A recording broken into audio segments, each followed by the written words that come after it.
کہہ دو کہ ہم تمہیں ایسے لوگ بتائیں جو اعمال کے لحاظ سے بڑے نقصان میں ہیں۔ یہ وہ لوگ ہیں جن کی دوڑ دھوپ دنیا کی زندگی میں برباد ہو گئی اور وہ یہ سمجھے ہوئے ہیں کہ وہ اچھے کام کر رہے ہیں۔ یہ وہ لوگ ہیں جنہوں نے اپنے پروردگار کی آیتوں کو نہ مانا اور اس کے سامنے جانے سے انکار کیا، تو ان کے اعمال ضائع ہو گئے۔ سو ہم قیامت کے دن ان کے لیے کچھ بھی وزن قائم نہیں کریں گے۔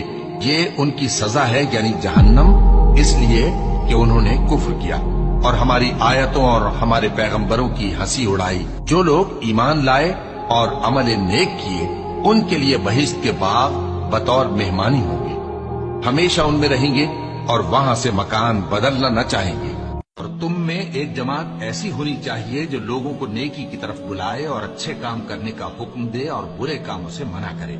یہی لوگ ہیں جو کامیاب ہیں۔ اور ان لوگوں کی طرح نہ ہونا جو متفرق ہو گئے اور صاف احکام آنے کے بعد ایک دوسرے سے اختلاف کرنے لگے۔ یہ وہ لوگ ہیں جن کو قیامت کے دن بڑا عذاب ہوگا، جس دن بہت سے منہ سفید ہوں گے اور بہت سے سیاہ۔